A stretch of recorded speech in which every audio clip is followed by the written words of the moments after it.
The biggest complaint that I would see frequently from gardening was always low back problems. People with bad knees tended not to kneel, but they use the knees badly, don't protect the spine at all. I come from a martial art that teaches from its master the proper use of the spine to develop power to our limbs. And the other thing is, when we used weapons in that same martial system, there's a name called taijutsu, which means to move around the weapon. But in ancient times, all weapons were basically born out of being tools with sharp edges. And so if you didn't move around the tool properly, then when it became a weapon, you wouldn't have those same ergonomics. So these principles apply, and so I'm going to show you some of these really ancient basic principles for looking after your spine in the garden, but actually using your spine for developing the power. As I was encouraging my son to take on the art of gardening, I thought the best thing to do was to buy him some nice shiny tools, nice new ones, that would get him inquisitive about how to use those in the garden. The difference is, when these tools came, is the standard tool that you buy from any store has one length handle, and these classically have longer handles. And immediately he asked the question, why is that? And I said, well, in America and in Europe they still use long handle tools, and I'm not really sure why we settled for an ergonomic shorter one. But when you look at the ergonomics of both, you'll see that there's distinct advantages of the longer handles, and so we're going to demonstrate this now.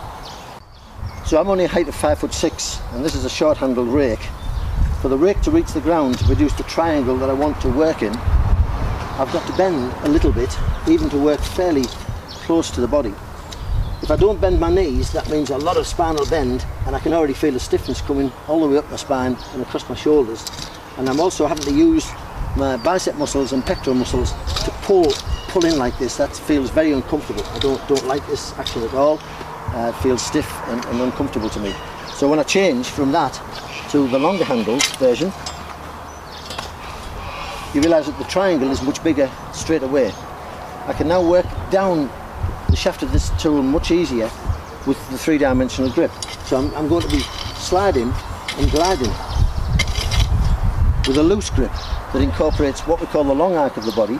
So I'm not using short pectoral or bicep muscles, I'm using all of the muscles of the body to use the ergonomics of the spine and tip the knees to give me the ergonomic power I would require at the end of the tool.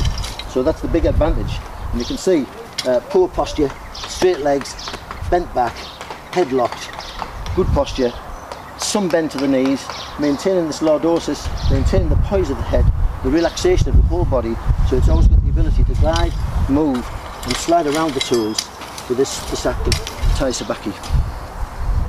So obviously you can do everything you can to improve the posture around the tools that you already have, but I really do strongly advise, if you're a very keen gardener, just invest in longer shafted tools. The ergonomics are so much different, and they were what the ancients made tools from.